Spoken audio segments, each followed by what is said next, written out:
C'est tellement important d'établir des objectifs en fonction du temps qu'on a pour prendre les bonnes décisions d'investissement et déterminer le bon niveau de risque.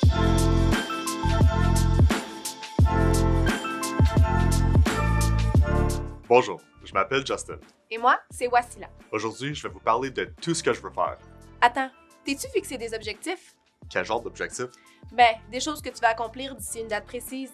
C'est tellement important d'établir des objectifs en fonction du temps qu'on a pour prendre les bonnes décisions d'investissement et déterminer le bon niveau de risque. Le risque, je connais ça.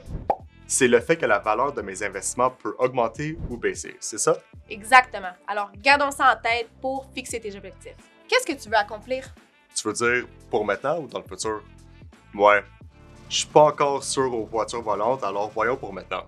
Un objectif à court terme est généralement associé à un horizon de placement de 3 ans.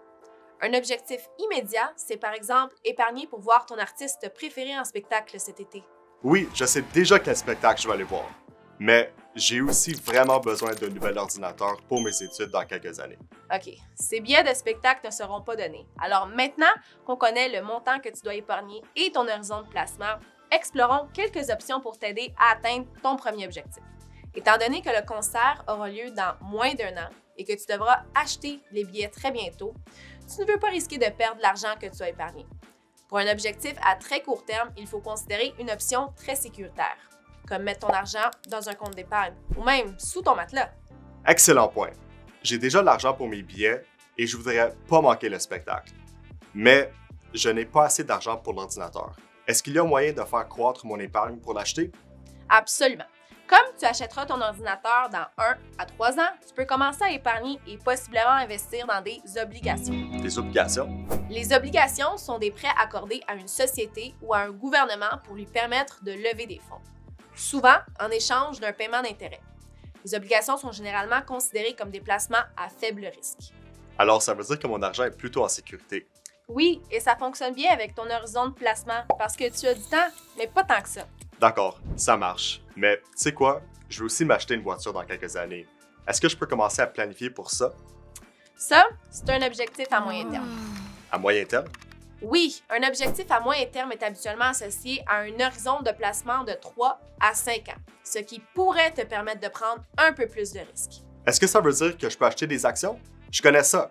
Les actions, ça donne droit à une partie de la valeur d'une société, mais cette valeur peut changer vite. Ce sont donc des placements à risque plus élevé. Par contre, elles offrent un meilleur potentiel de rendement à long terme. Oui, c'est ça! Alors, comme j'ai plus de temps pour investir dans des placements plus risqués, comme des actions, est-ce que je devrais juste acheter des actions et laisser tomber les obligations? Comme il s'agit d'un objectif à moyen terme, tu devrais probablement détenir des actions et des obligations pour t'assurer de ne pas trop prendre de risques. D'accord, c'est bien. Je pense que je suis prêt à parler de voitures volantes. Oh, je m'y connais pas en voiture volante, mais j'imagine que c'est un objectif à long terme. Pour un objectif à long terme, on parle d'un horizon de placement d'au moins 10 ans. Donc, ça pourrait être l'achat d'un condo ou d'une maison ou même épargner pour ta retraite. Est-ce que je devrais seulement acheter des actions pour ça? Oui, seulement si le degré de risque te convient, parce que tu as beaucoup de temps pour atteindre cet objectif. Donc, si je résume, se fixer des objectifs est important pour déterminer son horizon de placement et les options de placement appropriées. Plus j'ai de temps pour atteindre mon objectif, plus je peux prendre de risques. C'est en plein ça. Bon, nous avons parlé d'établir des objectifs et d'horizons de placement. Regarde la prochaine vidéo pour en apprendre plus sur l'investissement. Merci!